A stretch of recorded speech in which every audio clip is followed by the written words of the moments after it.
Hello and welcome to Flicks and Chill with me, Luke. Today I have a very special guest on my show. Angela is here. So Angela, why don't you please take it away and introduce yourself? Yes, hi, I'm Angela Skurtu. I'm a licensed marriage therapist, certified sex therapist, and I have my own show, the Open Bedroom Door Show on e360tv.com that shows every Thursday at 9 p.m. Central Standard Time. Nice.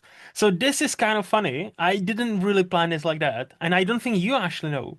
So this might be a shock to you, but this is the first podcast episode I'm recording ever since I got married. Oh, well, Yes. congratulations. Thank you, because it happened a few weeks from now, and then not that long ago, because I had two ceremonies. It's a long conversation. We don't have to get Oh, there. I had two marriages too. I totally get it. Nice, nice. But Like yeah, where you get so two ceremonies, there's the court ceremony, and then there's your pretty one with family and stuff. kind of like one was like traditional Yeah. because my wife now is from a different culture. So in their culture, that's Mhm. their kind of ceremony where you don't sign anything, but the family welcomes you and you celebrate. And then we had what we call quote unquote white wedding, where you actually I sign love it, your white papers. wedding. Yes, and you sign papers and all that. So both of them happened. So you are my, and again, I wasn't actually planning this, but yeah, you were literally my first guest as a married man. So, Mhm. hopefully I don't ever have to, employ you for your services, but let's talk about what you actually do because this is fascinating. So you're, how I imagine is couple comes to you and says, "Hey Angela, we have a problem in a bedroom. So and so doesn't work, or this and this doesn't work. What do we do?" Is Yeah, so that the yeah, sorry. oh, what were you gonna say? No, is that pretty much like the, crux of it, or am I oversimplifying it? No, I mean, I would say most of my couples fall in a very similar category. They are best friends who have Hmm. friend zoned each other Ah. and they need a little push in the bedroom. So they've been in a relationship for a while. Hmm. And they just are struggling to improve desire or maintain sexuality long term in their relationship. And so, Hmm. yeah, they'll come in and they'll say, "Hey, we're wanting to improve desire. How can you help us?" What's interesting is it's super commonly connected to burnout and like being over focused on work and kids. And Hmm. so people come in thinking, well, it's just going to be about sex. That's all we're focused on. But no, sex is related to life. And so I have to look at the whole picture. And like just literally before I got on this podcast, I was talking to a woman about how to change the way she's approaching parenting so she's not so hard on herself so that Hmm. by the time she does have time with her husband, she actually is relaxed enough to be intimate with him. And Yeah. that story is essentially on repeat. And it's not all women, it's not all men. I work with multi-gendered people, by the way. Hmm. But like the most common problem, at least here in the United States, is that people are burning themselves out to Hmm. the point that they just don't have energy to have intimacy. And then add to that things like shame, if they were raised with religious shame or values shame around sex, then like they also have negative mindsets around it that need to be essentially shifted so they can enjoy the sex that they're having. So when you Hmm. think like, oh, this is bad or I'm not supposed to do this, well, then you don't feel good when you're, say, giving a blowjob or Hmm. or Hmm. receiving oral sex from a partner for that matter. Yeah, yeah. Okay, this is fascinating. See, okay, you mentioned like, religious aspect, this and Yeah. that. Okay, my dumb mind immediately connects these two dots. So tell me if I'm correct, not correct for connecting them. Can you effectively do your profession whilst being religious? Oh, of course. Yeah, you can do it if you're a religious or a non-religious person. I truly believe that everybody believes what they believe for a Hmm. reason, and my Hmm. job is just to understand people's values and work within them. However, there are situations where people have old world values that aren't serving them today Hmm. and that they don't even believe in anymore, right? So like Yeah. an example of this is I grew up in purity culture, which is Mm. basically where you're not allowed to have sex until you're married. Yep, And yep. it's very targeted towards women and making us feel bad for being sexual at all. There's slut shaming Hmm. involved. There's Hmm. like, I mean, just really aggressive language towards women. I grew up in that. It might Hmm. be why I'm a sex therapist, Yeah, right? yeah.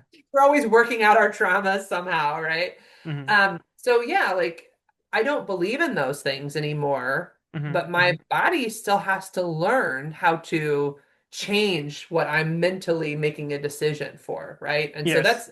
it's essentially cognitive dissonance, right? Where like Hmm. my mind says no, I know that that's not right and I don't want to think that anymore, but my body was still trained emotionally and physically to believe these things were wrong. And so essentially sexual experiences get put into the sympathetic nervous system, the fight, flight, freeze, or fawn system. Hmm. And my job with a couple or an individual is teaching them how to shift it out of that system into like the I'm safe system, the parasympathetic nervous system. So like Yeah. you're safe, you're calm, sex is okay.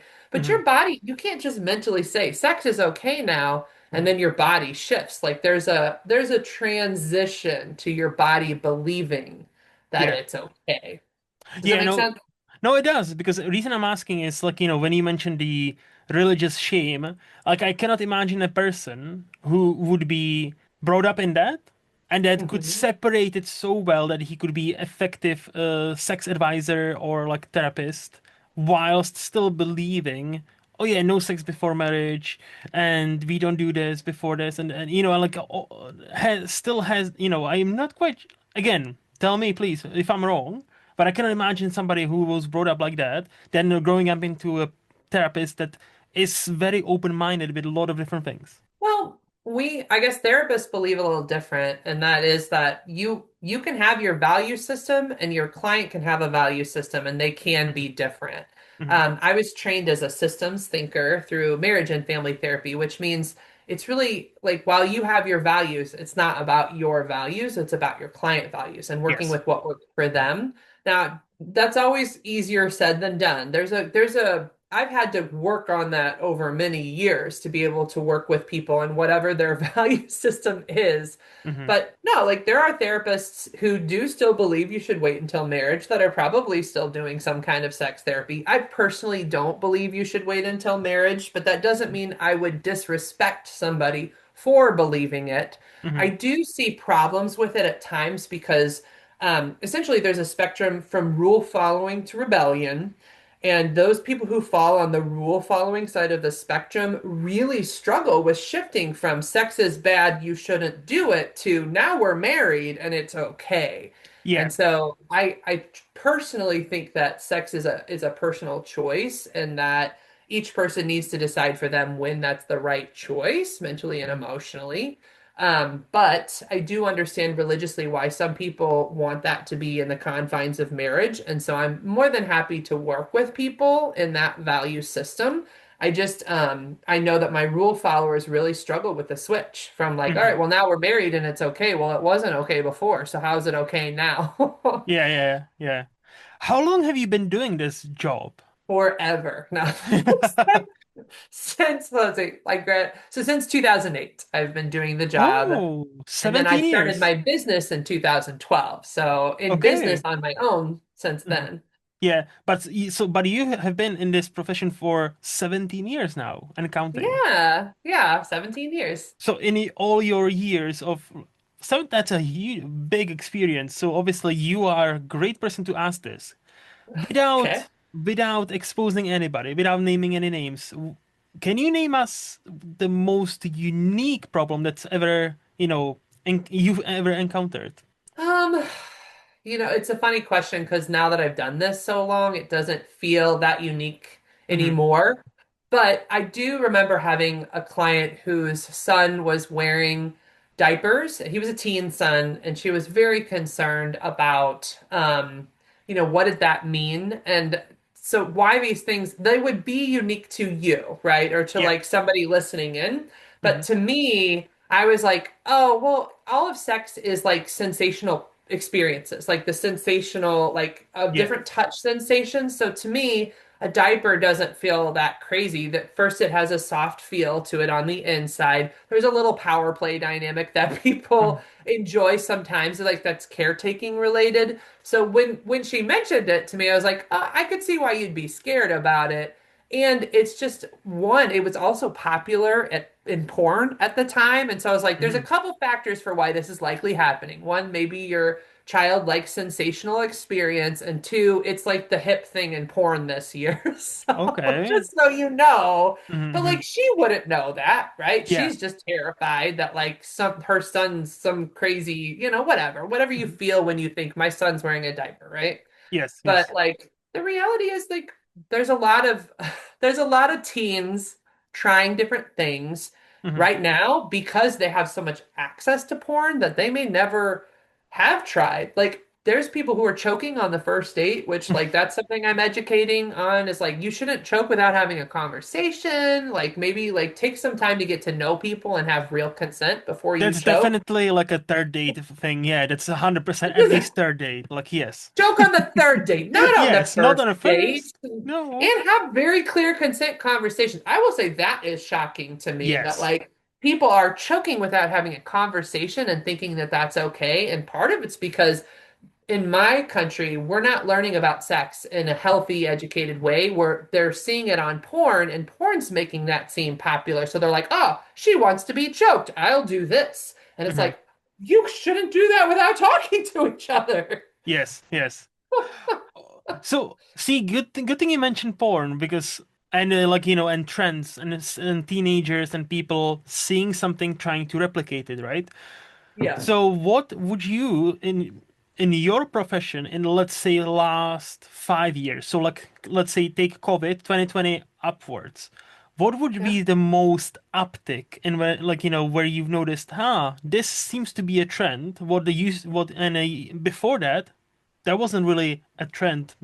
You know what I mean? Yeah, I think there's a trend in replicating things that are pretty aggressive, seen in porn without communicating. That's a Okay. trend, and that is concerning. It is really Hmm. concerning to me. Hmm. And a weird dating trend that's happening is that people are ghosting for weird things instead of talking to each other. So there's this Hmm. show I listen to called The First Date Follow-Up, and it's on the Jubal show.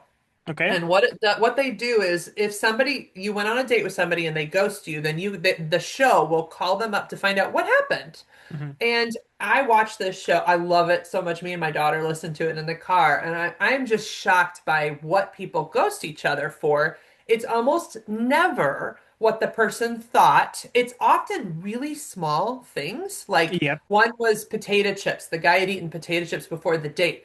If they knew how to talk, you could just say, "Hey, I'm not interested. Just next time, don't eat potato chips, or will you brush your teeth after you've eaten potato chips so I don't have that on your breath?" But like she just ghosted him. She won't see him ever again. And that to Hmm. me is one, ridiculous. And two, it means people are missing out on great relationship opportunities because they don't know how to talk about little things, little normal Yes. things. So I'm not watching that show, but my now wife and I, we've gotten into, or I gotten her into this show called Pop the Balloon or Find Love. I don't know if you, now it's being replicated by pretty much every single YouTube channel, but the Okay. original with Arlette Amuli, uh, basically it's wild. Like the concept of the show very quickly, there's a lineup of either men or women, right? And if there's a lineup of women, there one by one comes a single guy, and they all the lineup, all women in that lineup have a red balloon. And if that guy doesn't like anything about him or anything about the answers, he pops it and then explains why. And the amount of times both men and women are being so petty about like, I didn't like his shoes, or I like for women it's mostly height. It's like, oh, he's too short for me, and like many times he's taller than them. He's still taller than them, but he's like, no, but I need like 6'2", and I'm like, They're what? like, that What? was a really nice guy. You don't even Yeah. know. And many times the like decent people get just popped with no reason, or like, I don't like his fit, I don't like this, I don't. And some people, so the comments underneath each video can be interesting and funny because like many times people say something like, oh yeah, this is not even a dating show as much as this is why these people are single show. Yeah, Based on this how is why. mature this is how based on how mature those people are. There are some mature people in each lineup, but they're like sometimes less and less. Yeah, well, and I think that's a trend that like because it's being normalized to just like cut something off. Like One Yeah. was like a girl was doing baby talk or something, and she was like, "Oh my God, you could have just said, 'Hey, I'm not interested in that like kind of language.'" Like it literally, a lot of these things could be solved with a conversation. Yeah. And to me, what's happening is the younger generation is getting less and less capable of talking and Hmm. having a conversation. They're spending so much time on their phones, and if somebody doesn't fit some sort of perfect like look, they just move on. And it's like that's just not how relationships work. Nobody's a perfect Hmm. person. We Yeah. all have like some pros and cons essentially. And so you got to find someone who's got enough of the pros that they're worth working with, and then you just figure it out. Like that's Yes. how relationships work. That's exactly no 100%. And many people just like I feel like there's this now culture of I deserve better. So they always, men and Oh, it's women. entitled. Yeah, and it's like entitlement, yeah. And they are waiting for, oh, you know what? Like I might vibe with this person, but I think I deserve somebody even nicer, even better, even hotter, even richer, whatever, right? Whatever their, thing is. So they might pop that balloon, but they might never get anybody better and eventually settle for somebody they don't even like. And it's fascinating to me is watching these shows and thinking about how certain people actually think and go through their lives. I'm like, wow, very It is. fascinating. I mean, but you're to your point, it's why they're single. And I think, well, that's another trend that's unique though. The younger generation is having less sex, like way less sex as a I've heard. result, because they're more picky Hmm. and they don't know how to have good conversations. And I think they're cheating more too. I can't back that one up with science just yet, but I do watch a show that's called To Catch a Cheater, which is also like, finding people. And I just know, I mean, that is part of my work too. So while I have the fun side, which is sexual health and wellness, the part Hmm. that's tough is that a lot of infidelity cases come through my office too. And it's always been a pretty high number, but I think it's getting higher because of that same thing. There's this oversaturation with the dating apps of like, there's so many people, there's so many options out there Hmm. Hmm. that people are willing to give up on potentially very good relationships because one, they don't know how to do the work to keep it strong. And Hmm. two, well, there's always somebody else out there. Yep, yep, yep, yep. Speaking of cheating, you Yeah. remind me something, and you're a professional, so I actually ask you because so I Okay. read this article, conversation with this. Also, I don't think she was a sex therapist, but like some sort of like a also like a couple counselor or something like that, right? And they asked her about cheating, and she said, "Well, thing is, there are two kinds, and I always tell to my clients if, and it's mostly, apparently it was mostly men. Okay. So if the guy cheated with a prostitute or escort or, you know, a woman of a night, there, that can be salvaged because that just means he's missing something in a bedroom, right?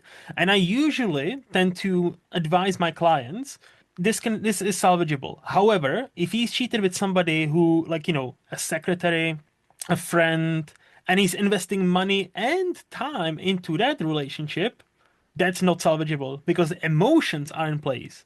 So she was making a distinction that, there are kind of two kinds of cheating, where there's like, I'm just missing something in bedroom and I'm not getting it home, therefore I'm gonna pay for it. Or there's the other one. How do you agree with this? In my book, so I have a book helping Okay. couples overcome infidelity, and I do talk about two types of Mhm. cheating. One is like a short term, and one is the chronic cheater. Since that book, I have also learned that there's actually five cheating profiles, but I Wow. will say that like the two that aren't going to work out are in a like a chronic cheating Mhm. profile. They have like two different phrases for them. Okay. So like one is all right, so the chronic cheater can be split into two. The split self, which is where they're literally living two separate lives and it's Hmm. happened for a really long time. So Yep. that outcome is going to be bad because it's Hmm. been a very long time, right? And Hmm. then the second chronic cheater is just somebody who just chronically cheats over and over again, but like they may not feel anything towards the person, but they have been cheating literally since day one. Might be a one-off here. They feel nothing towards the people Hmm. except sexual, but there's usually a personality disorder associated with it where they just are they just fuck around a lot Yeah, yeah, essentially. yeah. So, but the chronic cheater is usually not going to work out, or if Hmm. it Hmm. does work out, The only way it works is if the partner stays in denial, essentially, where they Yeah. like just close a blind eye and accept. And usually they'll accept it for different reasons, right? Like if it's the person is financially secure and like that makes their life a little better, they Hmm. turn a blind eye to be like, look, this is just how it works, Yes. Yeah. right? So the relationship will continue, but would we consider it a success? Hmm. Hmm. Depends on your values, right? And then the one-time cheater is there's three categories for that. Sometimes there's commitment problems. So like they actually have anxiety about commitment. Hmm. And so they'll cheat to kind of like avoid committing in a bigger way, like right before marriage or right before moving in. But that one can actually be solved, especially if it's only happened once. And it doesn't matter how the affair looks, like whether they fell Yeah. in love or not. It's just if it was one time and it's kind of a commitment issue, then they can actually resolve it by learning how to work on the commitment issues. Hmm. Hmm. And then the second one is kind of that midlife crisis one where like life it just feels like it's getting boring and they don't know what they want out of life. And so then they kind of cheat and it's weird. You'll ask them like, why did you do this? And they don't even understand why they did it. They kind of just did it because the opportunity was there and they were bored. So it's not like a good answer, but those are the ones that your friend is talking about that are sex Hmm. related. Usually they need to like start learning to talk about the things that they're too worried to talk about. Hmm. Actually, the third one isn't in the good side; it's in the bad side. It's the exit affair. There is an Ah. exit affair, which is where somebody really is cheating to get out of the relationship. Would they be able to say that? Maybe, maybe not. But Hmm. like they've already kind of given up on this relationship, but instead of breaking up, they kind of want to basically have their next relationship started to Okay. feel confident enough to leave. So in your mind, then, if I'm understanding you correctly, it Yeah. doesn't really matter if there's emotions involved or just quote unquote just money. As long as they are not chronic cheater or the Yes. exit strategy, it can be Yeah. it can be salvaged the relationship if both parties really want to salvage it. Yep. And there can Okay. absolutely be love and that bubble, like your balloon, the balloon can get popped when Hmm. they realize they're about to lose something important Yeah. in their relationship. I've had people like be in complete love with another person and then they get caught and then everybody finds out about it and then they realize, oh my gosh, what was I thinking? This person's never going to leave their husband or wife for me and I'm not leaving my husband or wife for them. So it's like literally everything comes out of the fantasy and they're like, what did I do? Why did I do this? And Hmm. that's the weirdest thing is when you sit and ask somebody, why did you do this? Many times they have no idea. They couldn't tell you exactly why. They're almost confused themselves. Or And is it I think it's possible? Can I ask, what? is Yeah. it possible that many people do, but they are too ashamed to say it? Even to you, for example? Is that possible there? I think that yes, there is an element of that because Hmm. there isn't a noble reason to cheat, Exactly. right? Yeah, yeah, yeah. Like a lot of times the actual reason is it was easy Yeah. and I Okay. didn't think I would get caught. Uh, mhm. Yeah. I mean, and who wants to say that's their reason? Because it is like, then you're effectively admitting you're a child. Oh, it's easy, and I didn't think anybody will catch me, so I just stole this candy. Except in this case, it was cheating. You know. Yeah. Yeah. So Mm, absolutely. And shame makes everybody hide, right? When we feel ashamed of something, we hide even further. I do try to create a space in my office where I'm not like judging the person who mhm, cheated. And I do give them a space to talk about the things that they got out of the affair. Even if they want to stay in their marriage, it still meant something to them. And mhm, so I am the therapist that will give them a space to talk about what they learned and how the affair helped them in some way. mhm. But I don't do that in front of the partner because it's just too painful. Of course. Yeah. Like No. it's a private session, but like there's a lot of things that people like affairs are so complicated. And I think sometimes when people do it, there's something that's missing that they didn't even know was missing until they had the affair. And if they can start to talk to their partner about it, then they can, instead of like hiding that, learn to talk about and seek what they need in the relationship. But a lot of times they didn't know they could do that. Yeah. Yeah. No, I got you. I got you. Okay, this was interesting debate. I feel like I've learned few new things, so definitely Cool. helpful. Great. That's what I I'm here for. Uh, so, mind if I ask you what city or a state you're based in? Yeah, I'm in St. Louis, Missouri, in the United States. San Luis. I think you're third person from San Luis. I know at least Really? one more that was on a show. Shout out to Heath. And yeah, so I'm interested to see or to hear what are you gonna say next. So if I were to ask you, Angela, hey, I'm coming to St. Louis for 1 week for a holiday, right? Where would you take me? What would we see? What would we eat? What does St. Louis have that might that some other cities or states don't even have? St. Louis is the most awesome city ever. I have so Nice. much to tell you, and it would depend on what you care about. So, anytime somebody comes in from out of town, I ask, what are the things you like? And I will find it for you. Hmm. St. Louis, what makes it amazing is that it's big enough to have a lot of unique opportunities and fun things to do, but it's small enough to know your neighbor and to feel like a small town. It's got both. So, in my world, so I'm a sexual health and wellness person, right? I'm a sex therapist. So for people who are in the non-monogamy world, we have Sex Positive St. Louis. We have multiple swinging groups and alternative lifestyle sexual groups here. And so for anybody who's in that category who wants to try things like kink or poly, we have a huge community here in St. Louis. We even have Mm. a sex positive library called Shameless Grounds Coffee House. And so you can take out sexual health books and learn about it and hang out with your coffee and just read a little book, right? So Okay.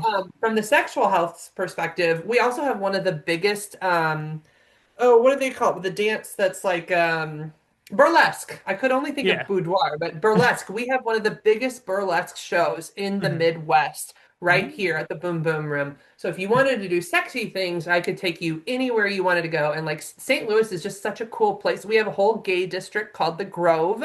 So Hmm. for the LGBTQIA plus population, we're very welcoming there. But even if you're not, even if you're a normie or a vanilla, there Hmm. are fun things like we have an underground adult skating group that you can go to that's 21 plus, so you don't have to be around kids. We Nice. have a huge line dancing community. Hmm. So if you like to dance, I could take you line dancing. There's also like a salsa community. The fun thing about asking me this is that it's my job to give people date night ideas, like Yeah. to help people improve their relationship. So you pick your poison. I will Hmm. tell you all the cool ways you can use St. Louis as an amazing place to find the things that you love. And for Okay. food, we represent almost every country. Like we actually have a Festival of the Nations that happens in August where all these different food trucks from multiple nations come Hmm. and you can eat from any country almost. I mean, probably not in the entire world because, Hmm. I mean, that would be a lot of countries. Yes. But like me and my family, when we go to the Festival of the Nations, we essentially there's like 10 or 12 of us that'll go and we all will grab one thing from a different truck and sample together. So like, oh, Hmm. what's this? Ooh, that's interesting. So, Hmm. and we have restaurants that represent all those countries too. So it Okay. truly is a very cool melting pot of awesome, awesome cultural variety and like activity variety that I mean, I love St. Louis and I could actually go on and on for a long time. I can feel that, and I'll say two things. First, it sounds awesome, and second, I didn't even know I needed this, but I really wanted to go to the Boom Boom Room because that sounds awesome. It is so fun. I went there with recently with a couple of friends, and I had actually been. I just knew that we had it, and like the show was amazing. They called me up on stage because, of course, I'm Hmm. very extroverted. So if somebody's going on stage, it's going to be me. Yeah. I don't know what I think they had me dance or like do a booty shake or whatever, but it was so fun. I had Hmm. such a great time. It sounds awesome. Like San Luis is definitely on one of those places I would love to visit because I've never been to any of the United States of America. Uh, hmm Probably not right now because what's happening there I really don't like, and with my luck, I would probably get detained someplace. It's So, possible. I don't know. so I'm like, nope, no, thank you. But eventually, I would definitely want to do like a road trip, and San Luis, like it sounds so cool, and it sounds like quite a few people I've known now you from there. I'm like, okay, okay, and I feel like you would definitely make a great tour guide. Like, I didn't realize how much I loved St. Louis until all of my sex educators came. Like we Hmm. have a conference national that happened 2 years ago, and they asked locals like, "What is there to do?" And I was like, "You guys have no idea." So it's like it kind of hit me when I had to play tour guide just Hmm. how cool the place is. So yeah, and there's way more than that. I don't want to take all of the time on No, of screen. course, of course. No, but I appreciate it. Like so many Yeah. ideas, so many different things. It's awesome. Like I definitely would like to visit St. Louis at some point. Yeah, So and I will say the tell people me. are very nice. The Midwest isn't like, I know that, you probably see TV shows where people are like scared or whatever, but St. Louis is a Hmm. really safe town. It's the Hmm. Midwest. Everybody's nice. It's about like, there are different values and beliefs. Don't get me wrong, but like we're the kind that was like, okay, you do you, like we just Yeah, don't include me if it doesn't mean something to me, yeah, yeah. To be fair, and I think that's one of the best ways to live. As long as, if I don't want to do something, I'll tell you no. And as long as you leave me alone, I'm gonna be good. Yeah, Like, and it's a thing. So I don't really care what you do, as long as, you don't force me to do what I don't want to do. Which, exactly. again, consent, important. Yeah, Very important super for all important. parts of life, not just sex. All parts of life. Yeah, I agree. So I think with that we can move to the this or that, where I'll ask you or I'll give you two choices, and you'll tell me which one would you prefer and why. Okay. So Angela, TV shows or movies? TV shows. Wow, okay, why? I just looking honestly at myself, I watch more TV shows than movies now. Hmm. And I like that sort of serial episode where you can kind of pick how long you watch, whether it's 30 minutes or an hour. I'm Hmm. also super strategic in how I watch things. So I have about four shows. I usually like two dramas and two comedies that I Okay. can switch out as I watch over time. And I like two shows that are 30 minutes and two shows that are 60 minutes. Oh, and I always like one skin flick, which Gigolos is my skin flick right now. Oh, I was gonna say it's skin flick just like naked people. Yeah, okay, gigolos, yeah. It's like erotic and Yeah. inappropriate, but for funsies, right? That's what I mean by like a skin flick. So like the one right now is Gigolos, which are these Mhm. guys who are, gigolos, and there's sex scenes that are in there. And I like a skin flick because sometimes I'll watch a show and I'll find out a thing that people are doing, and that's something that for fun I can be watching for research, I but then could see. also be used to help clients because sometimes I'll watch something, I'm like, oh, I didn't even know you could do that. Like I was watching this Cougar Club, which is on Playboy TV. So sometimes my skin flicks are on Playboy, but Mhm. on the Cougar Club, this lady was doing a tantric breast massage, and I was like, oh, I don't even know how to do that. And I was like, Mhm. Shane, do that. Shane's my husband. I was like, let's try this. And he's like, yeah, why not? And like, I didn't know you could get orgasms from your nipples and from breast play. I didn't know Mm. exactly how to do it, but they gave you enough, like, here's what you could do, or you could try for us to explore and figure it out. And I was like, huh, new orgasm opportunity. So Well, something like that, I can teach clients. exactly. And the more you know, the more you can teach. You The know, more you know. exactly. Yeah, the star is flying across right now. Yes, the more you know. Yep. Exactly. So it's research, but it's fun. Yes, correct. We need to have a skin flicks. I agree. Uh, tea or coffee? Oh, coffee. I'm drinking coffee right now. I just live and breathe coffee. How do you take your coffee? Right now I've got it. I have this like powdery stuff and an Irish creamer that I put into it, but I don't want it too sweet. I like it's just the Hmm. mix of them, but like the color needs to be a caramel color or it is too sweet and gross.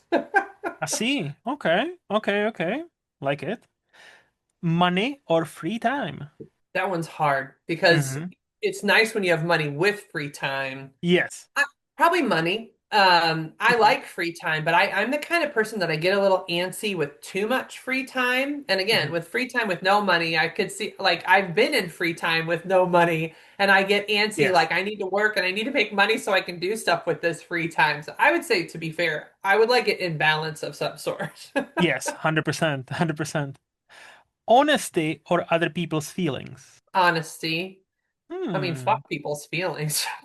I was gonna say you like strike me as that person like very polite or consider yeah consider is the proper word like of other people's feelings. I thought it was like for sure, and you kind of okay. I'm surprised. No, no, like Because I can be too compassionate, because I Hmm. can take I my it is my job to compassionately listen and care about people's feelings. So if it's just for me, fuck Hmm. people's feelings. I I want see. honesty and I just want to be myself. Like, and so I'm thinking about it not in the therapy room, but like in my Yeah, life. yeah, Like yeah. that's actually the difference between Angela as a therapist versus Angela as a person. I Hmm. kind of strip all that away and I'm just me. So when Hmm. I can like stop, like actually my favorite thing to do for self-care is judge, like to judge stuff because it's my job to be so non-judgmental and caring all the time that like being able to judge and honestly look at things and talk about that with friends who like love that about me. Like So that is the most calming, relaxing way to be, Angela. yeah, so basically because you need to be for your profession, you need to be so non-judgmental, you need to Yeah. almost make up for it in your spare time, Yeah. right?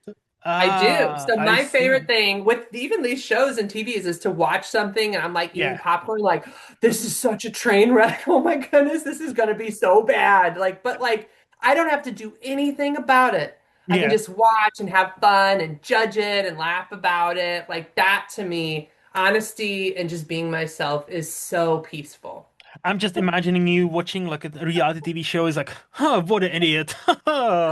More, Yeah. please more. Like that person's definitely getting a divorce. Yes.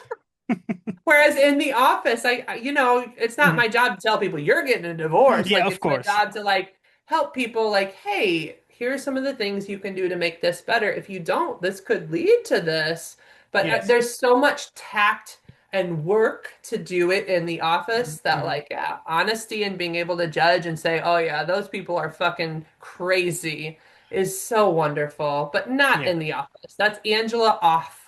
I was gonna say, I don't think you would have had 17 plus year career if you were not tactful. And if you said to your clients, "Oh, divorce, just yeah," I don't think you ever lasted for long as a therapist. Well, to be fair, I mean, I've grown intact. I'm Mhm. an ADHD hyperactive, so Mhm. I have said those things in the past and learned from pretty rough mistakes that you're not supposed to do that. But like I wouldn't say I knew it every time. Like I always say I'm like the tactless therapist, and that doesn't mean I don't have it. It just means it doesn't come naturally to Yeah. me. And so I have learned the work of being Hmm. tactful and thoughtful. And in reality, it's easier for me to be filterless and to just say what I think. And so Hmm. it's this is a weird push and pull with Yeah, yeah, Angela to be like, when Angela's really Angela, she just says shit that people are like, did you hear what came out of your mouth? But then in the therapy room, it's, oh, and here's how we do this in a more constructive way to actually help people grow. yeah, exactly. No, I totally get you because I'm the same. Like many times I'm thinking of something and then like I cannot say this. I cannot say Yeah, this. you're like, Let nope, me let don't me do phrase it. it differently. Let me phrase it differently. And people still get offended. I'm like, okay, never mind. I tried, okay? But something that does actually can be very therapeutic. So you mentioned consent earlier, right? So sometimes if the situation calls for it, I will say permission to be the real Angela right Hmm. now. Hmm. And if they do, that's consent. Like this really, I have when they've given me permission because I can tell they need it. Yeah. They don't want me to sugarcoat it. They really need a hard truth and they're asking me for it. So first I ask for consent and then I say, yeah, you're in a situation that's pretty bad. You're in a harder marriage. Like you can work on it, but it's going to be harder for you to get there, and here's why. Yeah. So I do, but I'm very thoughtful in how I do it, when I do it, and I also say after it. So even though I told you that, I'll still work with you. Like you're Yeah. here to work with me on your marriage. So I'll work with you if your marriage is on its way to divorce or staying together. But that was my unfiltered opinion. So I do it, but I'm very thoughtful about how. See, I'm neither professional or therapist, but I've also learned to say, are you sure you want to know my opinion? Like, are you Yeah, give sure? people a Like, chance. yeah, exactly. Like, throughout the years and years of being bluntly honest, like, I'm like, you sure? Okay, Yeah. here we go. And My then, husband will ask me that too. He'll be like, would you like some honest advice right yep, now? So it gives yep. me, because sometimes I can't take it, right? Like it Hmm. gives people a chance to decide. Like, nope, I just want validation in the sweet cozy bubble, or Hmm. no, I am ready to hear it. Please tell me, because then they're taking it in their choice, you know? That was one of the biggest lessons my now wife had to learn because I'm a your stereotypical guy, logical. Yeah. If she comes with me with a problem, I'm like I would like to solve it, right? And so we've established now that if she just wants to vent, she needs to tell me I'm just venting, and I'm gonna shut up. I'm not gonna, do anything. I'm not gonna say anything, and that's it. But if she wants a constructive thing, I'll help, Yeah, but people need choices, you know, and Correct, when you get that opportunity, that gives the person a chance to think like, what mental state am I in? Am I ready for hard truths, or do I just need love and kindness right Yes, now? yes, And correct. I really appreciate that my husband does that with me, where he's like, "What do you need right now?" And then he will follow suit. Like some people will ask and they'll still tell you. So like you've got to follow people's boundaries if they give them. Correct. But he is super good at like, "Okay, hey, I love you. I'm here for you." And Hmm. one thing I'll do too is if I'm not ready for it in the moment, that doesn't mean I don't want to hear his truth later. So Yeah. I'll tell him, "Hey, right now I'm in self-deprecation. If you tell me something, I will just use what you say to abuse myself. So I Hmm. can't talk to you about it right now, but Yeah. give me a day or two when I'm out of this like shame spiral and I would like to hear it." So I even talked to him about like, here's when the truth will likely be available. That's fair. That's fair. Probably the most important question of all, ninjas or pirates? I like ninjas. They're so cool and they're like, blah, blah, blah, but like ninja kick. Like what Ninja could be star! better? Throwing star. Huh? Yes, yes, yes, yes. Ninja throwing stars. Yeah, no. I Okay. Yeah. actually, speaking of ninjas, so something that is in my bedroom that I love to do is like it's like a mating ritual on some occasions, but I start to sing the Mission Impossible music, dun, dun, dun, dun, dun, and I just start rolling around the bed like a ninja just to show him I'm interested. And he just stands there laughing at me like, "What are you doing?" And I'm like, "I'm a ninja. Get in your pants." If It's funny. if I can ask, how did that come about? Because I cannot imagine like first time it must have been such a hilarious thing. First time that happened. Like, what the fuck are you doing? What? What's happening? How Oh, did it my came husband about? knows I'm a wild, wild woman. You can't contain me. Yeah. Do you even remember like when was the first time this happened? I don't, and he's just so open-minded and roll with the pump. Like he'll just roll with anything. Like Hmm. I literally am just a wild, crazy person. Like, and sex isn't just about like hot sex. Sex can be about curious exploration. Sex can be about fun playfulness. Like I Hmm. remember so this is a weird story too, but like we were with some friends and like I remember like we were all talking and I was just excited and I was like blah, blah, blah, blah, blah. And so he took a pillow and he put it on my face and our friends were like and I just come up laughing like Hmm. Yeah. and they were like shocked, but like that's just our style. Like we're Yes. just weird.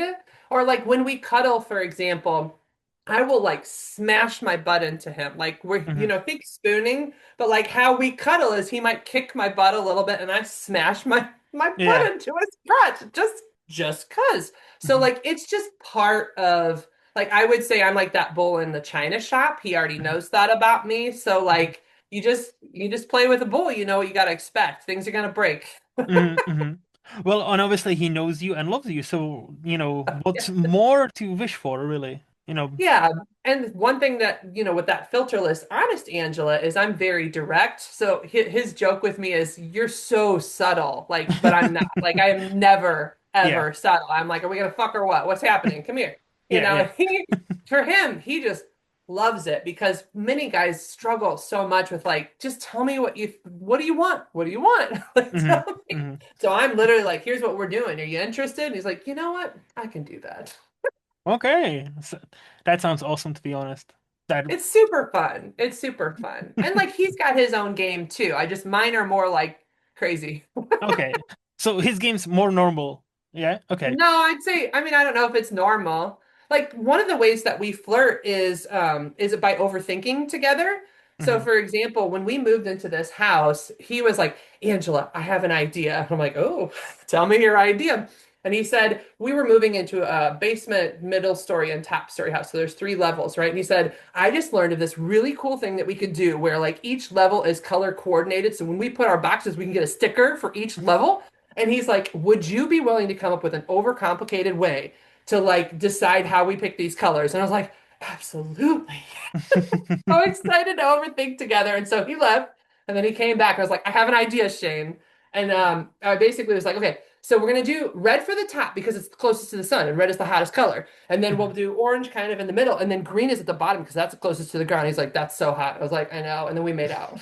And Nice. the reason I tell this story Hmm. is because I think people have weird ideas about what it means to flirt and be connected, that like it has to look like, we're talking about TV and movies, right? Well, Hmm. TV and movies make sex look one way, and Yeah. it doesn't show what real intimacy and sex actually looks like. So Hmm. I tell that story because I want people to know, like, if you're quirky or goofy, you can be intimate. You will just have something that you've never seen on TV before. Hmm. And to me, it's way better than anything I've seen on the movies or the TV, and definitely way better than anything I've seen on porn. I think porn is shitty sex. I got to be honest Hmm. with you. I've never seen porn that was like, ooh, that's hot. I'm like, ugh, she doesn't Hmm. even like that.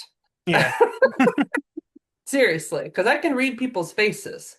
So a lot of times they're not liking the sex they're having. It's just a show. Yeah. See, that could be a show starring you. Like you would be watching porn and just criticizing, what is wrong with this position or this person or that. Like, oh, she doesn't even like that. You can tell by this and this and this. You That's know. totally what I plan to do with my dinner with a sex therapist community, is start watching movies and show and just like critiquing it. Like, this is how I Mhm. know she doesn't like it. This is what's going wrong here. They didn't even talk about this.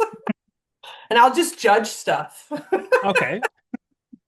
Fair. It's a future plan, but it's totally in the works. Okay. Okay. Cannot wait to see that. Cool. And the last question, free Yeah. will or destiny? I'm probably a free will girl. I don't believe in destiny. That Okay. doesn't mean I don't think things are occurring in some sort of like fashion. Like, there Hmm. are things that are kind of coming that it's funny. I actually can predict futures pretty well. I've always been a little bit ahead of the game because I can just see when you've done this work so long, Hmm. I can Hmm. just see the writing on the wall in a way that I don't think anybody else could. Like, I Yeah. can read between lines. I can tell when I can walk in a room and tell if a couple's recently had a fight. Mm. Which isn't it's not always a fun skill, by the way. Yeah. But like, so there is free will. So even though I can predict writings on the wall and see where things are going, I like the idea. I mean, part of why I'm in the job I'm in is this belief that like you can change it. You can decide if that's the future you want to continue or if you want to change it. Like, Hmm. literally everybody who comes in here, many of them, the writing on the wall is, if we don't change this, we're getting a divorce. But Hmm. like, my Hmm. job is to teach them that they do have free will, and Hmm. that actually, if they learn to connect in a different way, then they can change that future. So I don't think my job is about predicting the future. It's about taking that future and giving people in here now an opportunity to decide for themselves what different future they want for themselves. Okay. Okay. That's very eloquently put, I would say. Okay. I It's like funny, it. I've never answered that question before, but I'm like, wow, I should tape this. Like, please give me that in a mini reel, please. Oh, don't you worry. It's going to be all online. And before we move to the flex part of the podcast, do you have any hot takes or controversial views you would like to share with us? Um, it's a hot take for the US. Okay. And I think that people are more similar than they are different. That's my hot take. Like, Yes. I think social media and movies and politics make us feel Hmm. like we're different. Hmm. But I don't think we're as different as we think we are. And I have proof. Like, I literally sit in the couch with people. Here's my couch so everybody can see. This is my Yes. couch with my couples. Hmm. I sit here every day and I find truths. I find ways that people are connected. And and I hear stories of like different ways that people are in connection that Hmm. are very different politically, very different religiously, very differently raised. And so I think that people have more similarities than differences, but because they are so polarized with these phones and like the things that are showing up, they have struggles with connecting as humans. And I Hmm. do believe that the way to save the world, because I'm always trying to save the world, that's actually what I do with my show, with my book. I'm going to shamelessly plug it. Hmm. Saving the world one bedroom at a time, from fuck no to fuck yes sex. But like, I think when we can get people to connect humanly, then Hmm. we will change what's going on with these polarities. And there once was a time when we were working together. There once was a time when we had some bipartisan work going. That doesn't mean everybody agreed, but there are way more similarities than differences. I just don't think we can see them right now because of the way the TVs, the movies, and the phones are Hmm. impacting our ability to see each other's humanity. Yeah. From my experience, I would definitely agree with you. I think definitely there's more similarities than differences, no matter where you come from, no matter what's your background. From my experience, it's the devil is in the detail. We Mhm. all want to be happy. We all want to live a free life. We all want to, don't worry about this and this and that, all that. But I think it's the devil in the detail, like how this, person Mhm. A wants to be happy and how person B wants to be happy and what that entails and what their definition of freedom is, what the definition of happiness is, what the definition of, oh yeah. And some people Mhm. genuinely don't want other people to be happy or have money. And I'm like, oh, and this is where we split. This is like, like so Mhm. I feel like, on a very on a level I 100% agree with you, even from me talking to many people from different countries. Yeah. Yes, like we are definitely more similar than we are. uh, I think when you get into the nitty-gritty details, that's where it's like, oh, this is fascinating how for this person, happiness means this exact thing, and anything Mhm. deviating from that is not happiness. Yeah. So I won't tell you where we land, but I will Of tell you course. that me and my partner are differently leaning politically. Hmm. And I had to learn firsthand through conversations with my own husband this lesson.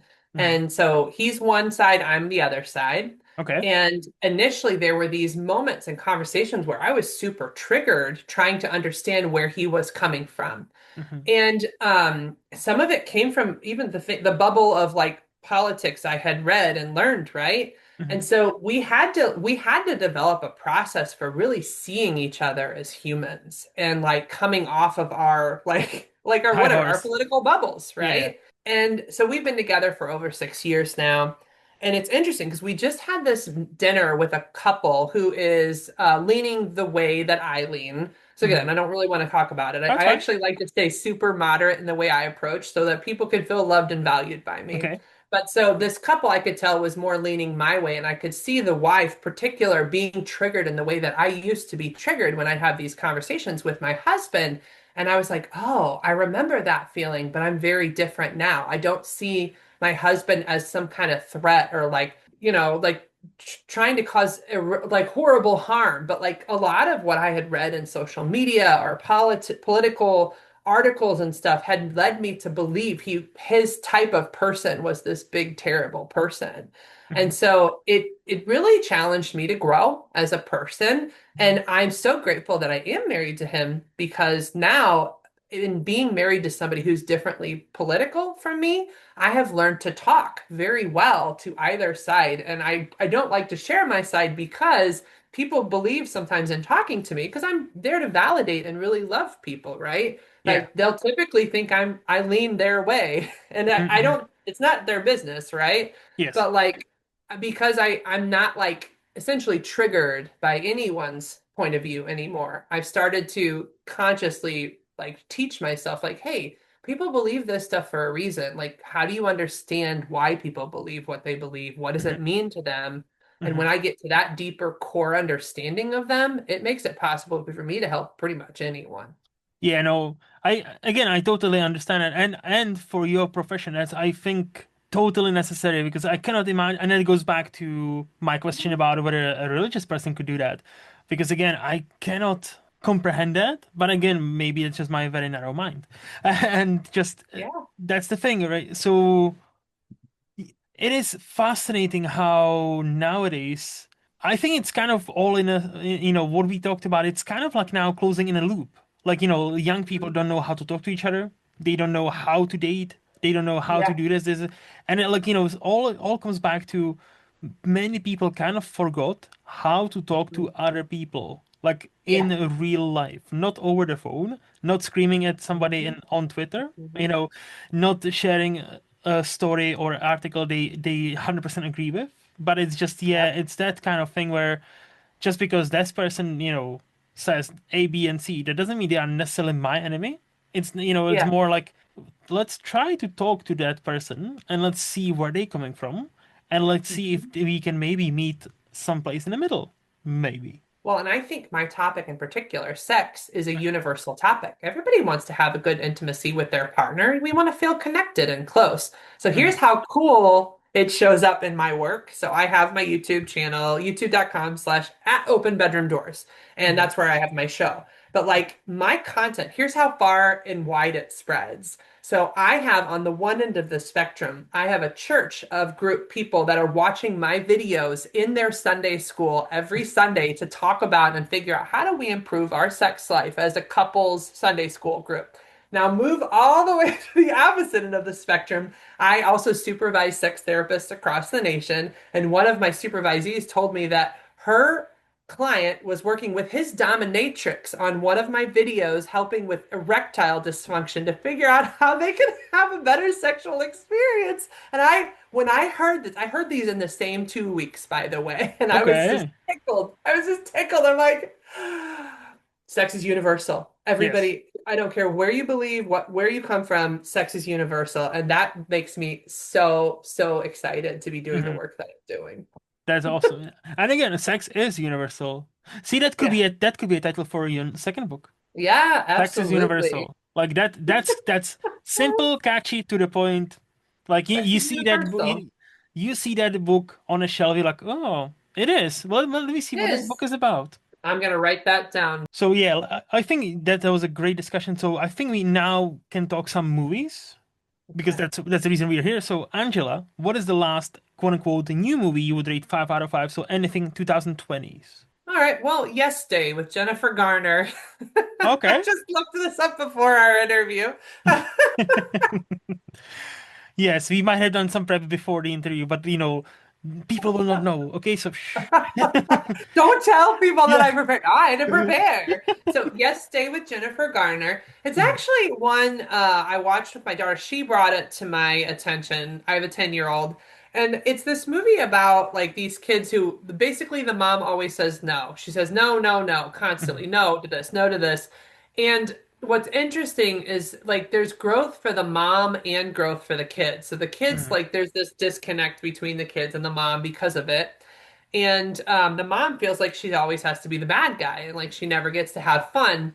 mhm, And so mhm. they decide to have this yes day where it's like, all right, everything the kids, there's some guidelines. Like they can't say yes to like, I don't know, murder or something. But Yeah. like there's certain guidelines, but anything within those guidelines they say yes to. Mhm, And the kids get to do basically they choose the whole day. And what was interesting about the movie is you realize that like Jennifer Garner, the mom, has been saying no to herself too, and like she's missing out on life. And mhm. there were so many moments where I'm like crying through the movie because it's like I think as moms we get so focused on parenting and am I doing it right, and it's that rule following thing, right? Where you're trying to teach these kids and you can't have them end up like eating too bad or I don't know, fucking Yeah. them up for all time. But then Yeah. we Yeah. lose track of we're people too. Like Mhm, mhm. I'm not just a mom, I'm a person. And Yeah. I think it's super easy to lose yourself in the mom world. Okay. I've never see before talking to you. I've never even heard of that movie, but yeah, it's Jenna Ortega. It's Jennifer Garner. So like some good actresses there. So I'll check it out. I'll definitely check it out. Okay. Yeah, but I will judge part of it Tell me. since like, I like judging stuff. And I Of will say course. like so the girl at some point she rebels and she goes to this concert without her mom. And Mhm, like some things that happen in the movie, I'm like, this wouldn't even happen. So mhm. her phone starts to die, which I do understand why that made her scared because the kids need the phones all the time, right? But Yes. like she was like, does anybody have a charger? And some girl just took it and throw it. And I'm like, I know the kids of this generation would never do that because that is like like you don't even touch my phone. Yeah. Yeah. So like that totally wouldn't happen. So like the girl melted down because she felt alone, and then like the mom goes up on the stage and sings to help her like find her. But I'm like, first of all, like I lived a whole life without a phone and I figured it out. Hmm. And the thing that I think the movie had missed is the opportunity to teach that actually that girl could have learned some risk tolerance if her mom had taught her how to like rely on herself a little more. So like I would say that's my one critique is they kind of wanted to have this happy like ooey ending where they fall and the mom realizes that she needs to let a little go with the daughter and the daughter needs to let go with the mom, but the reality is there were some things that could have been done better going forward. Fair. Many movies are not perfect. So, like, I quite on have to accept contrary. this. Yeah, quite on contrary. Like, not many movies are perfect. So, yeah, but It's that's all that's right. fair. That's fair. So, what is the last quote unquote teen movie you would rate 5 out of 5? So, anything between 2003 and 2019. 21 Jump Street. Oh, yes. I really loved that movie. It was the remake of 21 Jump Street though. So Hmm. not like the old-timey show, but like the movie was Yes. hilarious because so like they basically in the I don't remember the two characters like their names, but Hmm. like these two guys, I think Jonah something. Jonah Hill and Channing Tatum. Yeah. Okay, yes, Jonah Hill and Channing Tatum. So Channing Tatum had gotten used to essentially like you beat people up and bully them, and that's how you get popular. But they went back to high school, and that made him very uncool. And like the person who saw him do it was like, "What's wrong with you? Are you Yep. crazy?" Like so. I would say I loved it because the world has changed. Like the whole old bullying and push your weight around isn't working in high school anymore. And I really appreciated seeing like the generational challenges of like so actually I think Jonah became the cooler one because he was just a nice guy and like Hmm. people are to me it gave me a little like hope and humanity. Yeah. They're like, no, bullying's not gonna work anymore, so get out of here. It is a very funny movie also. Like, Channing Tatum, like I don't Yeah. think anybody could see how much of a comedy chops that guy had because he was always Yeah. like playing these like, hey, I'm attractive, I have muscles, I can dance, I can be sexy. And then, this movie allowed him to do comedy.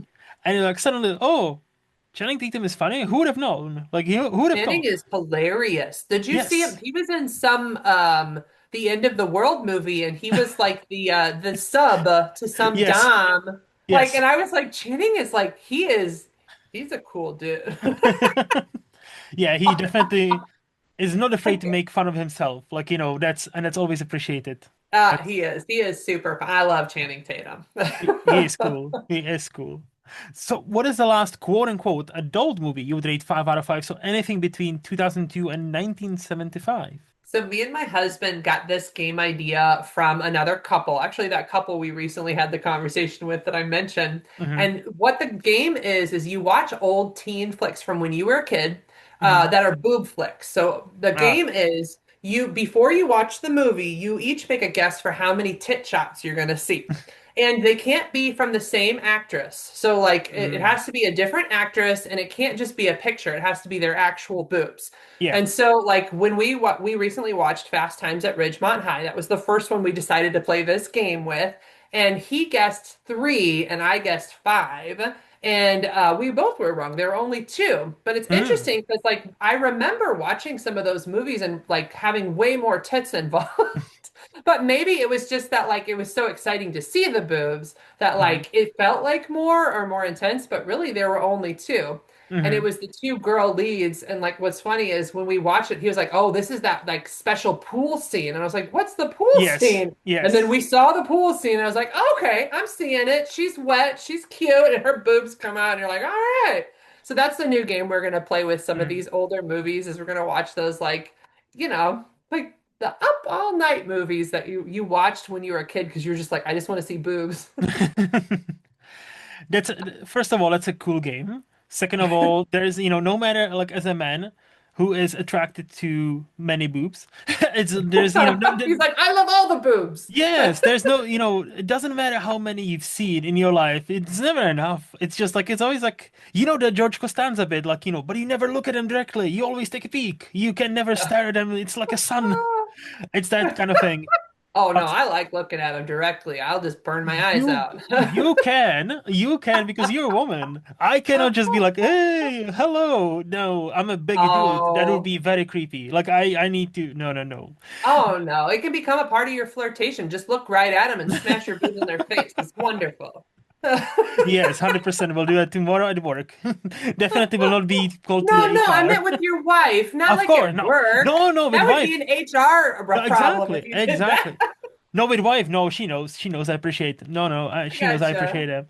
And the No, but I, fast times at the Richmond High. Your mhm. husband is right. Like I didn't know this before the internet. I learned because like I like to read stuff about like people talking forums. That moment, that pool scene moment, is apparently one of the most paused movie moments in an entire life. Where back then, where we used to have you know tapes, videotapes, that moment, because basically when you pause a videotape, that Yeah, moment like slightly damages the tape every time. yes.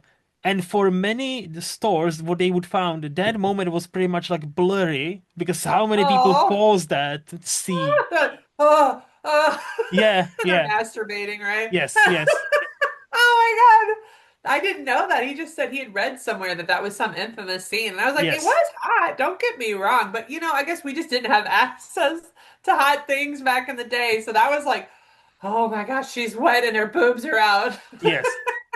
And again, like I'm not American. I didn't grow up with this movie, so I didn't even see it until I was like maybe 25, yeah, about 10 years ago.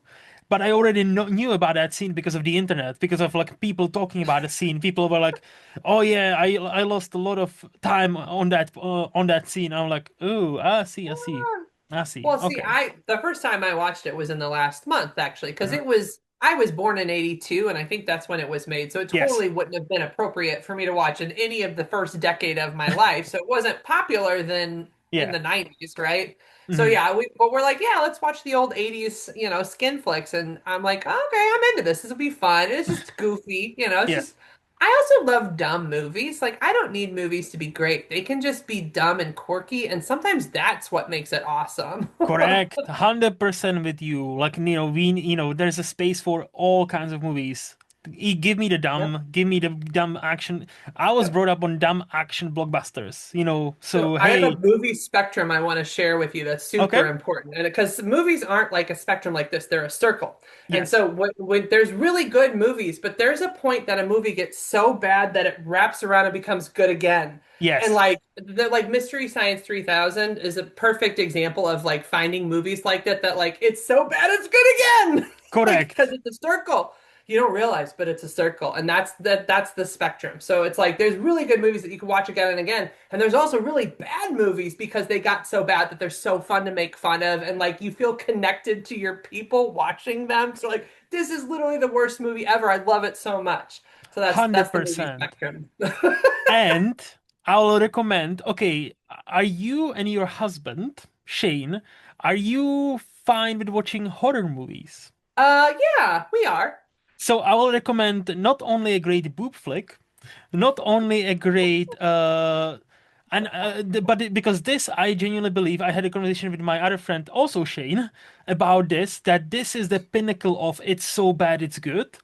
Have Yep. you seen the movie Mhm. Jason X? I don't think I have. No, It's Jason. a it's a 10th movie, and hence the X. X of Friday the 13th. This is where he goes to infamously he goes to space. Jason from Crystal Lake, and it's like it's that pinnacle of it's so bad it's kind of great. And there are Oh, some boob yeah. flicks, so there's some boobs also because obviously it's Friday the 13th movie, so there's some like gratuitous nudity and all that, some great kills. Honestly, if you're fine with some blood here and there and some violence, I That's feel like fine. you will have a great time. Well, I will tell you another one that's really Tell bad me. that it's good. It's called Flesh Gordon. Flesh. Flash Gordon, yeah, yeah, yeah, yes, I've Yes, seen Flesh that. Gordon. It is so bad. It's good. Like it's making fun of itself the entire time. They're sending like lightning bolts that are like turning people into sexual frenzies. There's a monster, like a big like ape monster that's like, "Let me see your tits." And I'm like, "Oh Ah, my wait, wait, wait. So it's Flash. Oh, wait, wait. So It's it's not Flash flesh. Gordon. It's Flesh, Flesh. not flash. Ah, Flesh. Like your flesh on your skin. I Flesh haven't seen Gordon that. is the best. I best haven't seen movie. It that. makes fun of itself. I watched it. So this is a weird story. So like first I watched it as a 13-year-old with my younger brother because of course we as a team wanted to see naughty movies. Of So we course. did. And I didn't remember this movie because it had been like since I was 13. So I rewatched it in the last 3 months with this couple that like apparently the guy had seen it too. And he's like, this is so funny. And my husband and his wife had not seen it. We're like, we have to see this. And so we watch it again, and I'm like, oh my gosh, these jokes, I will never, they're such funny one-liners. Like I said, let me see your tits from the ghost. He's like, the big ape essentially is really suave. And Hmm it's like, hmm oh yeah, you want to see my Tower of Murder? This voice. And you're like, he's like schmoozing her, and she's like, ah! It's a big gorilla trying Oh, to seduce this lady who's terrified of him. It's so funny. You've this definitely got to see it. this is so interesting. Okay, so I had to look it up. It's a movie Yeah, from it's gonna be hard. 1974. It It is very exists. hard to find. Yes. And I just want to read the synopsis because this it reads like, like a wild movie. So Emperor Okay. Wang is the leader of the planet Porno and sends his Uh-huh. mighty sex ray towards Earth, which turns everyone into sex mad fiends. Only one Exactly. person can save the Earth, football player Flash Gordon. Well, call me sold because yes, I need to see that tomorrow. You watch it and you will forever be changed. I believe it because that's a movie you don't see every day. That's for sure. Best movie ever. And there is a lot of nudity. So for your tit loving audience, you will enjoy it dramatically. Thank you, thank you. The tit-loving audience definitely appreciates it. And what is the last quote-unquote old movie you would rate 5 out of 5? So anything in 1974 and older. I actually threw it. Well, it's funny because now that, wait, was that movie in 1974 or older? Flesh Yes, correct. Gordon? Yeah, yeah, it I is. It is well, actually. It would be, yes. I think I just spent all that time talking about it. I think Flesh Gordon is hilarious because it's both got fun, sexy scenes and it's just so goofy and it jokes on itself constantly that it's like, no, like that. I would watch that probably. It's one of those movies I'll watch probably every decade just to remember some of the weird jokes. That's fair. And because I like a good skin flick. Th- Look, who doesn't? Out of the two people on this Zoom call, who doesn't? I don't know. Ex- Only terrible people don't like skin flick. I'm Facts. just joking. You cannot like skin Of flicks. I course, won't of judge course. you. Correct, Everybody's correct. allowed to like what they like, but they're wrong. Yes. See, now we're talking with the, non-work Angela, okay? We work, Yeah, you are, because we're talking exactly. about movies. This is And the yes, side many people don't see. yes. And I appreciate it. I really appreciate it. That I love that energy. So, Cool. what would you say is your favorite movie decade? Favorite movie decade? Hmm Oh man. I would say the 90s. I probably like for movie decade, it's the 90s. When I hmm read this question, you said, what's your favorite decade? And so I thought like living decade, I like this decade the I know, best. But right? for movies, I love the 90s. I go watch back like there's like a whole set of movies that are from the 90s that I repeat like maybe once every 5 or once every 10 years because I'm like, oh, I've got to go back to these. And back in the day, in the 90s, the way I watched movies, so I'm ADHD, right? I would hmm rewatch them again and again and again to the point that there's a whole space in my brain of memories that are just movie quotes and shows. Like Nice. I have memorized so many Saved by the Bell episodes that I can watch the first 5 seconds and know exactly what's going to happen in that Okay. episode. And the Okay. problem is, so I remember that stuff, but then I'll forget really important things like dates and like places I need to be if I don't write it down. So it's just hilarious to me that my brain is like, movies, shows. Oh, you remember what Zach said? This is what Zach said that day Mm-mm. from Saved by the Bell. But Yeah. I can forget a conversation I had just yesterday. I'm the same person because I'm not for like a quote, but like movie dates and like years and all that. I Mhm. remember if you ask me what year is this movie from, I would probably tell you, oh yeah, 1973. That's fine. But ask me what do you had for lunch yesterday? I'm like, shit, I don't know. I have no idea what happened in my life. I'm Correct? busy. Yeah, I'm just yeah, I'm busy living it. Okay, no, nobody has time for that. No, All right, I ain't got time for that. I don't know what's happening. correct. So you share with us some hot takes. Do you have any movie hot takes? I don't know, movie hot takes. I haven't been watching a lot of movies lately. And I'm saying I'm watching more old movies than new movies. We are kind of in a t like a habit of watching old stuff. Like we rewatched Dirty Dancing Hmm. and oh, what was the bar movie with Patrick Swayze? Roadhouse. Roadhouse, we watched that. Like I don't know if it's a hot take or not, but one thing I do like to do is if there is a new movie coming out, like when the new Tom Cruise movie came out, like Top Mich- Gun, Yeah, like yeah. I always like to do, we will rewatch the old movie to kind of figure things out and Hmm. then like watch the new movie, which by the way, Top Gun, I gotta say the sex scene in that first movie was really weird. Here's the visual they made them both like this. Oh yeah, yeah, And I was yeah. like, well, that was a weird film take.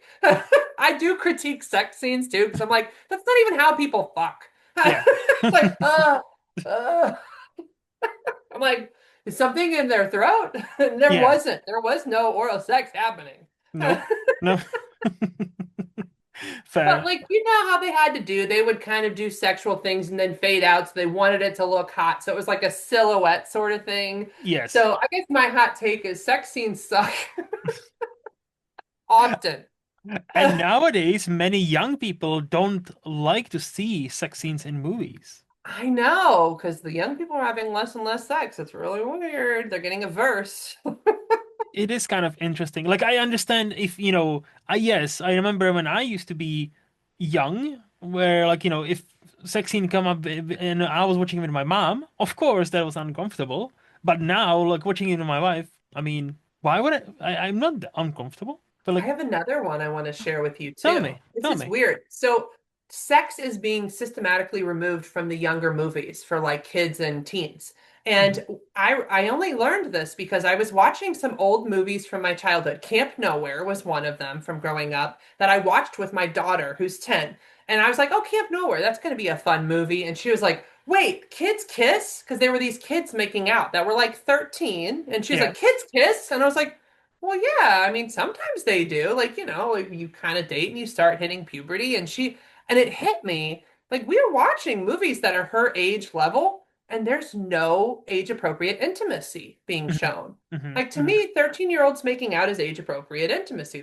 I had my first kiss around 12. I didn't have my second kiss till 14, but like, Hmm. you have a kiss, you have your first, like, ooh, I have a crush. Like, movies and TV shows are not showing age appropriate sex. And I think that's the reason that these teens and young adults are like ending up doing these dangerous things like choking each other on a first date because we're not showing age appropriate intimacy. And then Hmm. what they first see is porn, which is way, way ahead of the game. And Yes. that's part of the reason that we're getting like these situations that are really causing harm. Like we need to show age appropriate intimacy so people can learn you can crawl Hmm. Hmm. sexually before you run. Like I hear you, but at the same time, I'm like, I guess they don't show it because like they cannot show like 17-year-olds have sex, like because that's not legal. So I'm guessing that's why. Well, no, I mean like just kissing. Like No, yeah, they're yeah. not showing age appropriate. Like so 13, like I said, it's like Hmm. kissing, a makeout Hmm. session, right? Yeah, Like yeah, in yeah. this show, the movie showed like these 13-year-olds just having their first kiss and kind of getting excited Hmm. and having crush energy. But if Hmm. you're not showing people, hey, this is what you might expect at 13 or 14, and then the first thing they see is porn, then Yeah, they're going to be like going into sex running instead of like we start with crushes, we yeah, start with yeah, holding hands, we yeah. start with eye contact and talking Hmm. awkwardly. Yes. No, I That's what I get you. think's going on. No, I get you. I get you. Like, yeah, like definitely we need to like more appropriate levels, Yeah, 100%. Yeah, yeah, yeah. No, I get you. I get you. yeah, Okay. Okay. Hmm. And okay, so any other hot movie takes, or do you want to move on? that's it. I think I'm Okay. good there. All right, all good. All good. So I think now we can go to the underrated section of this podcast where I ask you, Angela, who do you think is the most underrated actor we have right now? Oh, I wrote only his first name and not his last name. Who's the guy? Tom Hanks. Tom Tom Hanks. I Hanks. don't think he's underrated though. I think everybody loves Tom Hanks. But I love him. I think he's just such a cool dude. Like Hmm. he's not like the most hot looking guy, but he's a real like I don't know, like a dad, you know? Like I like this guy. He's somebody I would talk to and feel connected to. So I think but I don't think it's funny because I'm like I don't think he's underrated. I think a lot of people like Tom Hanks. Hmm. Hmm. But I like him because I don't think he's not he's just not the super hottest. He's not the perfect looking person. He kind of is just a dude, and I Yes. don't know, I like a normal dude. He does look very approachable, doesn't he? Yes. Yes, Yeah, he does. yeah, yeah. And again, now, obviously he's had two Oscars, so he won his share of Oscars. It's all good. But I do miss him taking on a bit more challenging roles in the last couple of Yeah. years. I will say that. But hey, if he wants to just chill and do whatever he wants, it's Tom Hanks. He's earned it, so might as well. Who am I to direct Tom Hanks's career? Because he did quite well for himself. You know, He did fine. He's doing well, great. yeah, yeah. I don't think he's gonna complain anytime soon. So, Exactly. who do you think is the most underrated actress then? Do you have anybody on your mind? Yeah, Kate Winslet. I know she was super Oh. popular back in the Titanic days. Hmm. I don't think she's as popular now, but I watched her on some British shows. Like I think it was called Extras, and she did Yes. this like really hilarious scene where she's like, "You just got to get in one of those Jewish movies, like a Holocaust movie would really like." I It was the first time I actually saw Kate Winslet in a humorous role, and Hmm. I was like, "Oh, I like her in a new way." Yeah. So I think whoever it is, whether it's an actor or an actress, I like it when they're not like the typical person Hmm. and when they step outside their comfort zone, where because usually you see her in dramatic roles, even Titanic, it was kind of this romantic role. And in extras, she was just this like you saw a different side to her, and it felt to me like she let her guard down. Now I know it's the show, so I don't know to Hmm. what degree that was her or wasn't a version of her, but extras was meant to show like this is kind of what they're like behind the scenes. Yeah. So I think, and I haven't seen much from her lately. I would love to see Hmm. more from her because I think she's a great person, a great actress. She is great. And funny thing about that particular scene is it was made I believe 2006, and in 2008 she wins an Oscar for playing the World War II, basically this German Of for the course. reader. So Exactly. That's how you win. She knew the game and she was playing it. well, yeah, Ricky Gervais, who wrote the show, was like, "See, I told you, Winslet, I told you you need to do this, and see, now you're doing it." He made a joke on in Golden Globes or something. It was like, "Yeah, see, told you, you need to do." But yeah, Exactly. I know she's awesome. I love about her how fearless she is, and she's always Yeah. had a tough time about she wasn't she always says I was never conventionally pretty or conventionally skinny, and they gave it to me on a silver platter pretty much every single time ever since her Titanic days. They were commenting on her body and how she had to grow a thick skin, very thick skin, and I'm Yeah. like, damn, she's so fucking awesome. And she yet another Tom Cruise. She seems so approachable even in her interviews. She doesn't Mhm. seem like your Hollywood type. Like, oh, don't touch me, don't talk to me. She's like, oh yeah, Yeah. I'm just a woman. I'm just normal. Person. Yeah, exactly. Just Like oh, they yeah, take themselves off of the pedestal. I like people who can be exactly. that way. Yeah, no, exactly, exactly. So, do you have a director in mind you would consider underrated? I do. It's another one that isn't really underrated, but I like him for a specific reason that is Okay. underrated. So it's Taylor Mm. Sheridan. He is super popular right now. He's got Nice. so many shows. Everybody loves Yes. him. But I'm going to tell you my underrated reason for why I like him. And Tell the me. reason I like him is because in every one of his shows, he does this really cool job of showing multiple perspectives. Mhm. Like he shows the Native American perspective, he shows African American perspective, and he shows the white settler perspective. Like I'm thinking of Yellowstone right now, right? Yeah. But he does this really cool intersection of telling the stories and showing the conflict in a way that you wouldn't see if you were willing to go there. Like it's funny, but like his writing style reminds me of this museum I went to in Indiana. It's a random side story, but I was in this museum in Indiana, and like it was covering like the museum did a really great job of doing those three things. They showed the history of white, like from the white perspective, African American slavery and coming to terms with civil rights and Native American. And I just think it's really cool when a group or Taylor Sheridan is willing to show like, look, I don't know that there are really great answers. Here's just how difficult this has been, and here's how these stories intertwine. And so Hmm. that's what I love about Taylor Sheridan is this ability to like really go there and like I actually sometimes in his shows I will like, oh wait, did this happen? Like one of the I can't remember if it was 1923 or 1840 something, but there was a Native American who was in this school and she was being severely abused. And so as that I watched that, I'm looking on my phone like, is that something that actually happened? It was. It was Hmm. things like they like dramatized it some in the Yeah, show, but yeah. like no, like at that time, they would stick a needle in their tongues if they spoke their native language. It was horrible, like horrible things were happening. So, like, even some of the history or like the characters shown in his thing have historical significance.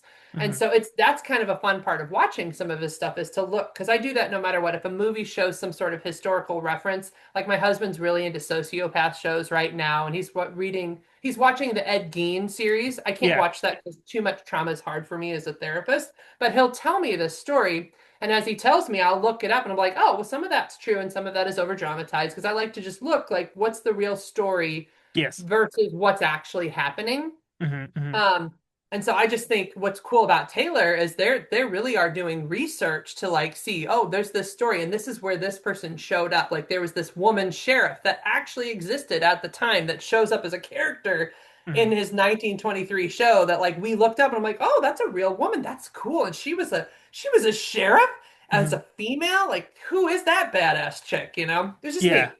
Yeah. No, I love me some Taylor Sheridan, despite the fact I haven't seen a single Yellowstone yet. I know of the Mhm. show, I've heard of the show, I know it's like prequels, sequels, all that. I still haven't found the time, but for him writing Hell or High Water, the movie from 2016, amazing movie. That's like that was my introduction to him, and I'm like, Mhm. wow, that movie is awesome, and like I'll respect him for many many years to come, and he Yep, is a great writer. So he I know is. you said you're not really a movie person, but do you have a Mhm. movie you would want to shout out as underrated? Yes. Oh, Yeah, tell me.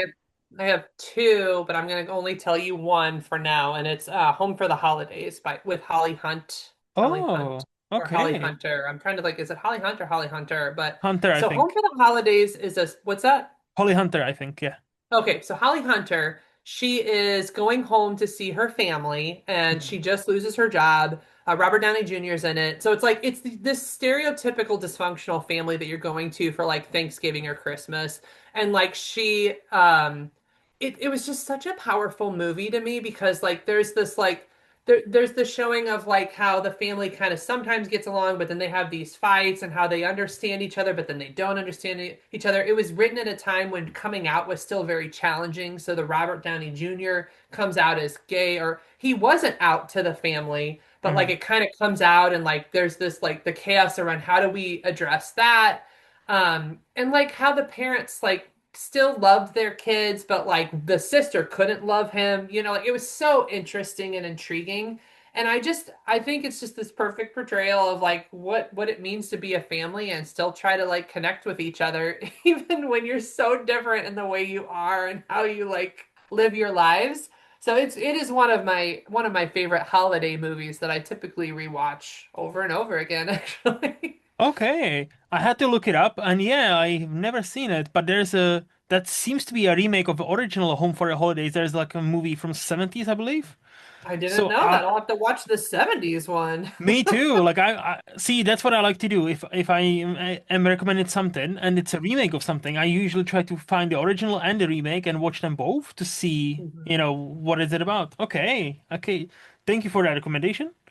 Mhm. Uh, since you're a TV show person, I'm interested in saying in your view of what is underrated TV show you want to shout out. Well, I'm watching Boy Meets World with my daughter and my husband right Okay. now. Okay. First, I want to shout out all the movies during my childhood because I feel like those movies were made for actual family viewing, and the shows right now are not. I hate children's TV shows now because they are only made for my daughter and they are boring and they do Okay. not connect to me.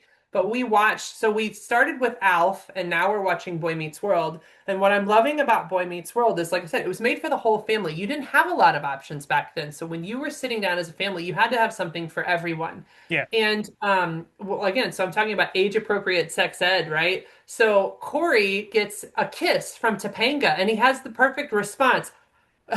Yeah. Like, it's showing them like figuring out what it means to go through puberty and not knowing what to do and when they like each other. Like Topanga, there's this episode we recently watched where Topanga's starting to feel sexy feelings and she's has a crush on Corey's older brother and Corey's older brother's like, ah, like that's Hmm. not cool, like, but it was, I don't know, I feel like it's just such a great movie showing that come of age, or it's a show, like, because I'm Hmm. watching it across time, but like it showed the feelings that are awkward and uncomfortable when you're going through puberty. And I just think that, like, I don't know, maybe it was because the hippies grew up and they were the ones making the shows of my childhood, but like I had a lot of great healthy representation of intimacy, and also the parents. I didn't know this. So I had parents that divorced when I was 5. I didn't have an actual model for healthy marriage.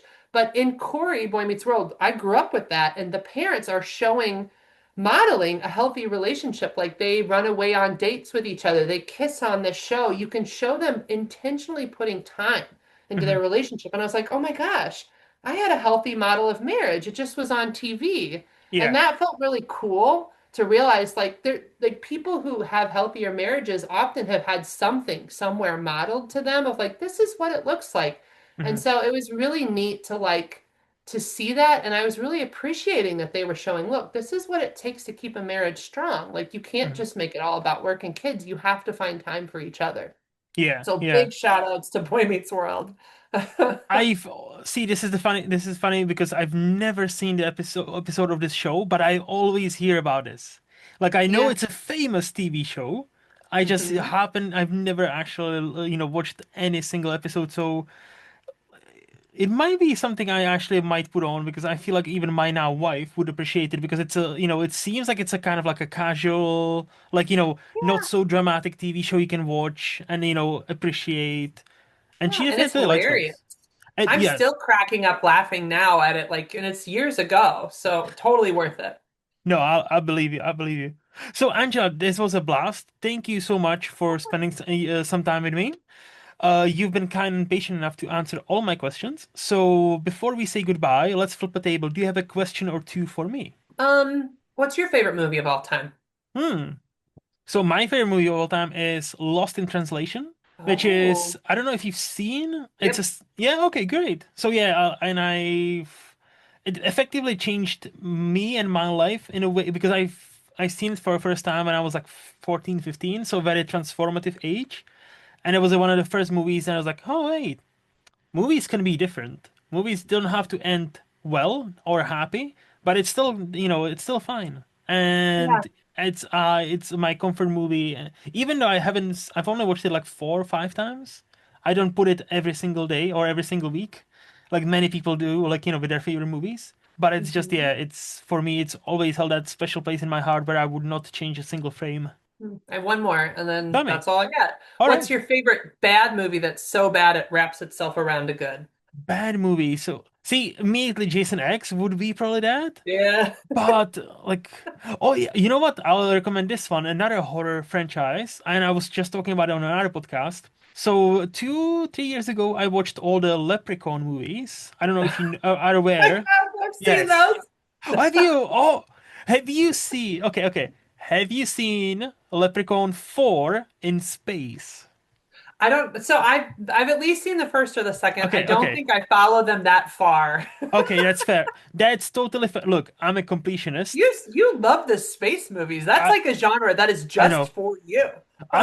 It's not even that. I'm a completionist. So when there's a movie franchise, I want to see all of it, even though no matter how bad they get, right?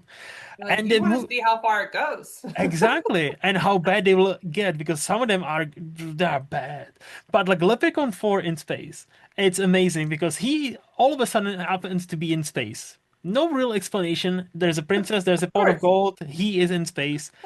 There is a giant worm that's hunting them down. He trying to survive, and this moment stuck with me for such a long time because it's one of those movies where it's like a nice breast delicious woman, and she's of course now walking around in her bra, right?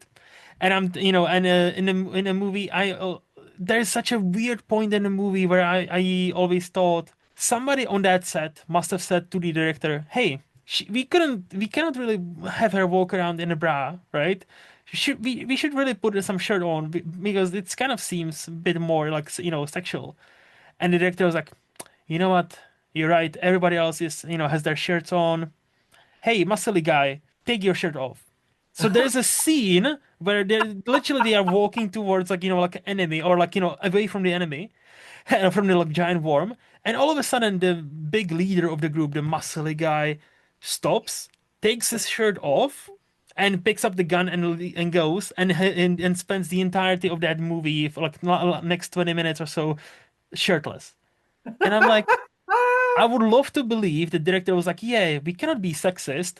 We need to have a guy topless as well. That's a that's a progress. That's That's a the way to deal with this. yes. I love it. So, but now Leprechaun 4 in space, it's a bad, so bad it's good. It's definitely that spectrum where it's like it's bad, Love but it. it's kind of good. Okay, cool. So honestly, thank you so much for spending your time. If people enjoyed our conversations, where is the best place for anybody to follow you? Where would you send them? So you can go to my website and submit a contact form, www.openbedroomdoors.com. Or honest, all of my handles are at Open Bedroom Doors. So Instagram, Facebook, Mhm. YouTube, even a Patreon. I do have a subscription channel, which is again Open Bedroom Doors. So you can all find me there. And thank you so much for having me. This was really fun. No, not a problem. Thank you so much for being here. So all those links will be down there so people can click on them and see them. As for me, as always, in Movies Lost on Letterboxd or here every other Friday. And as always, this podcast is part of SPDM Crew Media, and a special thanks goes to Highflyer Creative for designing my logo. To see what else they have happening, visit highflyercreative.com. And until next time, bye bye.